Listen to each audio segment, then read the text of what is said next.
I'm Roberto Parisi, and I'm an undergraduate student at the University of Salerno, and I'm graduating in medicine and surgery. And today I'm going to present you some insight of a project that we started 2 years ago in collaboration with the Blue Marble Space Institute of Science, which I've been a visiting scholar then.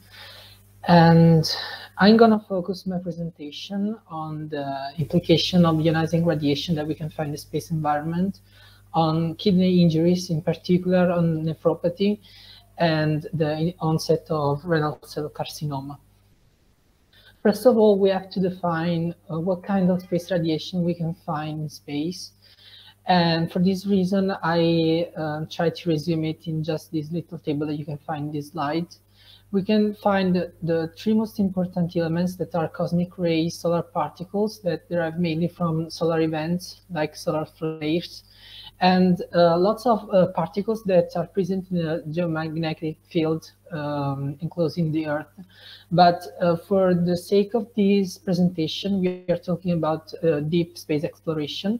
And for this reason, we have to take into account just the first two elements that are cosmic rays that are the most dangerous, and solar particles that can be predicted studying the solar activity.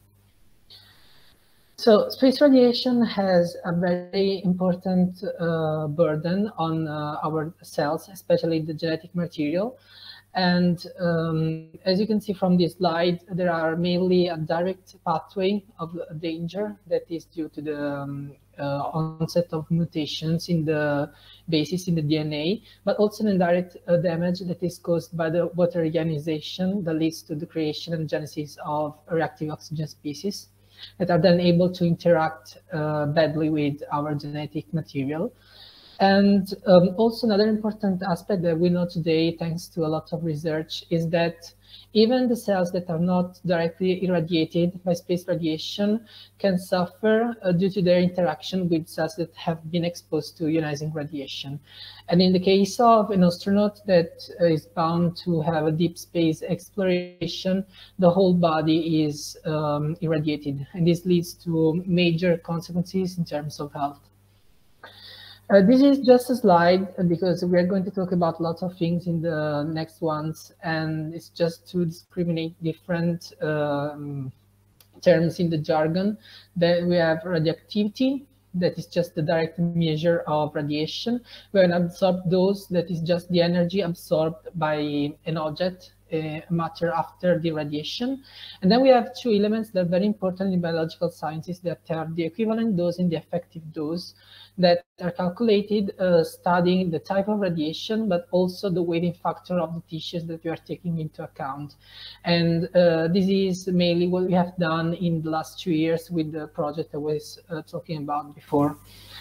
So we have some limitations today that are mainly given by this important organization, is the International Commission on Radiological Protection, that says that every kind of worker should be exposed every year to maximum 50 millisieverts. And calculating the same amount of radiation that an astronaut has on the International Space Station, it is possible to define that an astronaut may stay about 50 days on the platform. But the problem is that for deep space exploration, we are going to be exposed to a higher quantity of radiation rather than the International Space Station. And also these missions will be longer than 50 days, mainly roughly a year or so. And this leads to understand that there can be lots of problems in terms of health when it comes to the astronauts. So this is just an outline of what we have done last year. You can see in the bottom left the reference to our article. And we have studied a Monte Carlo simulation for the ionizing radiation using this particular package. It's called GEANT4. And we have created a human phantom. And then simulating the space ionization, we have been able to determine the quantity of radiation absorbed by each tissue.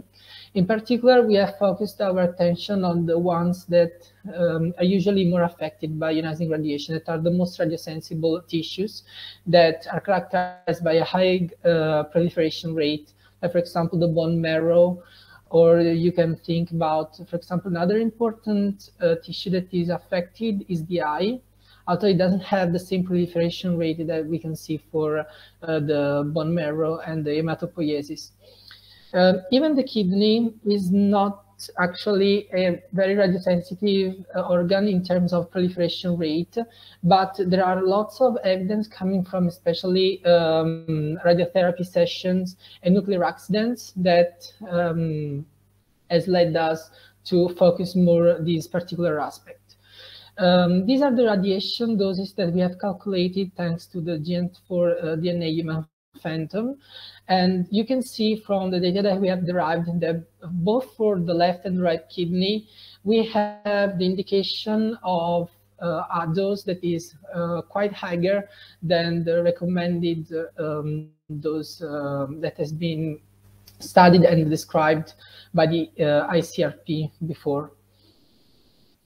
So when it comes to the health hazard linked to the exposure to ionizing radiation and the kidneys, we have to mainly distinguish two important pathologies. The first one is the nephropathy, and the second one is the renal cell carcinoma that has been linked to many nuclear accidents.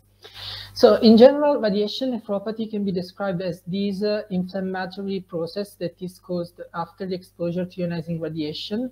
And you can see here that the most important biological event that happens in the cells is the breaking of the two strands of DNA that is called, in fact, the double-strand break, that are very important, especially in the onset of cancer. And in fact, you can see here that the three most important consequences are genomic instability, cell death that leads to a decrease in the function of the kidney, or senescence. We know that the senescence cell doesn't work as efficiently as normal cells. To resume the characteristics of this pathology, we can think about this graph. So we have the first 6 months after the radiation where people do not present any kind of symptoms. For example, considering that a mission is bound to be about a year or so, if we think of Mars missions, in the first period, people are not going to have any kind of problem, but they might happen during the travel or actually on the way back to the Earth, considering an hypothetical future mission. Then we have this period between 6 and 18 months where we have the characteristical signs of acute nephropathy. So you're going to have problems linked to the blood proteins and especially the blood pressure because there is the activation of the renin-angiotensin-aldosterone system. And then we can have a chronic nephropathy. So even if the astronaut doesn't present some kind of symptoms, the mission, we also have to care about his health in the future years. And for this reason, having astronauts that develop these end-stage diseases is very important, especially to prevent. So this is the pathophysiology, the base of this particular pathology. And you can see that on one side, we have the DNA damage that we have talked about before, that leads to the inflammation and the apoptosis of cells that reduces the functioning of the organ. On the other hand, we have the activation of the aldosterone cells that leads to vascular dysfunction, especially with an increase in blood pressure, that leads to the clinical symptoms of radiation nephropathy. Here I have resumed from literature what are the most important, let's say, processes that happen in radiation nephropathy. And you can see that each of them can be targeted in order to create a particular strategy, especially a pharmacological strategy, in order to countermeasure this process. And we are going to talk about this in some slides. Then moving on, I decided not to talk about the clinical aspects of the renal cell carcinoma because we don't have a lot of time. So I tried to focus the attention on the link between the exposure to ionizing radiation and this particular neoplasm. And you can see that considering that this particular type of cancer is linked to the damage to the DNA, it shares the same, let's say, pathophysiological process at the base that we have seen for the radiation nephropathy. So both these pathologies stem from the DNA damage. And in this case, the genomic instability leads to the creation of neoplastic clones that leads to the creation of the tumor mass. And the quantity of evidence that we have today mainly derives from giant nuclear accidents that have happened in the past, especially the nuclear atomic bombings in Japan and the Chernobyl accident in the last century. So this is the a slide that resumes the results coming from the atomic bombs. And you can see that there has been a positive correlation between people that have been exposed to high doses of radiation and cancer, especially in the kidneys, in the pelvis, and the ureters. Also, you can see that there is a higher statistically significant relation with people that were kinda young at the time of exposure, so before 15 years old. And this is also supported by the data coming from patients that have been exposed to ionizing radiation coming from the Chernobyl accident. In that case, we are talking about also the decay of a particular element, is the 137 Celsius. And you can see here that there is a higher expression of PCNA, that is a particular antigen that is present in the nucleus that has been correlated with a more aggressive type of cancer.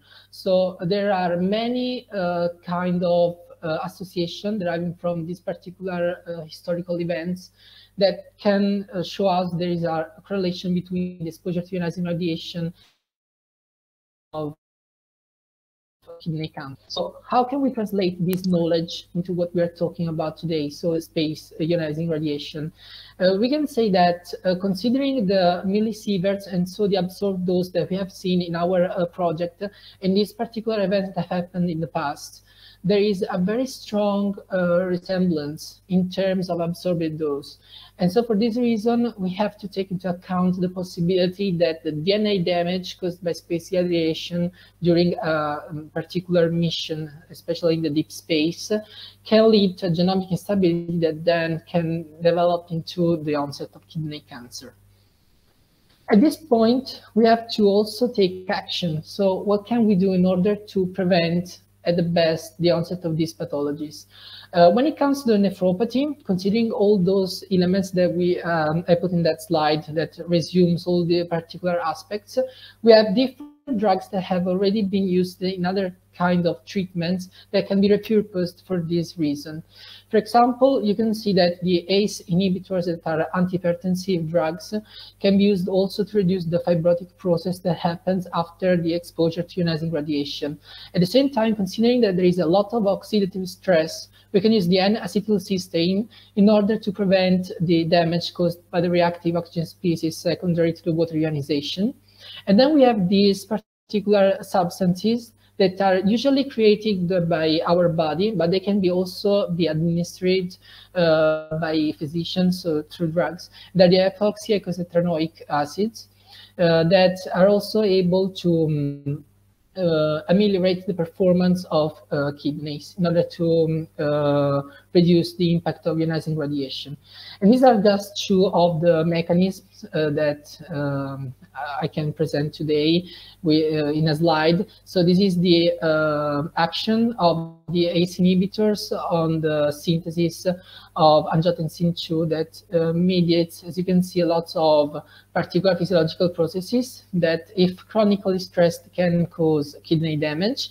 At the same time, starting from the arachidonic acid, and thanks to two different hepatic enzymes, we have the synthesis of these two great let's say, mediators of inflammation. And in this case, you can see that the EETs are able to cause a vasodilation. And for this reason, it reduces the blood pressure. And this is able to countermeasure the hypertension that I was talking about before in the renal nephropathy. Then we can have some countermeasures also for the renal cell carcinoma. As I said before, since these two pathologies share the same pathophysiological processes, we can also use all of those drugs that we have talked about in the present slides, also in order to prevent the transformation, the neoplastic transformation of cells. But at the same time, we can also add other particular drugs that are able to countermeasure these processes.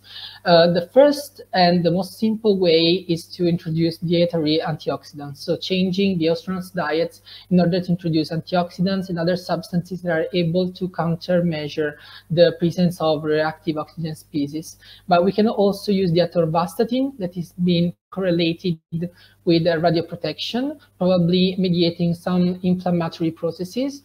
And with the same rationale, we can use the montelukast, that is a particular drug, a novel drug that is used in particular pathologies, like for example, even in the allergological field, and it is a selective leukotriene receptor. So it also modulates the inflammation that can be the burden for the onset of mutation in the DNA of these cells, leading to their transformation in a cancer. So if we want to conclude all this presentation and we're trying to resume what we have said until now, we can surely say that on the basis of the simulation that we have conducted and the data coming from literature, there is a strong association between the exposure to ionizing radiation and the onset of nephropathy and renal cell carcinoma. But at the same time, we can also show that there are possible countermeasures based on the literature that we have nowadays, and that usually target the physiological processes that happen before the onset of these two pathologies. So for example, considering the oxidative stress, we can use antioxidants, mostly coming from the diets of the astronauts, and this is in fact the least invasive approach, as I said in the slides. But also we are able to reduce, for example, the impact of hypertension. Also because there are two kinds of hypertension. The general one that is linked to the blood vessels, but also this one that is the renal hypertension that is also more difficult to counteract based on drugs. And so considering all these aspects, we can provide a subset of drugs that are able to countermeasure these consequences that can be a very important health hazard if we consider the presence of crewed missions in the future, also especially in the deep space where we are not protected by the geomagnetic fields, and we have to take into account the radio protection of these people that go on space mission. So these are the main references. And I thank you for the attention, and I hope I didn't take too much time. Thank you, Roberto. It was such an interesting talk. You know, I'm a medical student myself, and I'd love to discuss more, but unfortunately we're on a very tight schedule, so we'll have to move to the next presenter. Thank you very much, Roberto.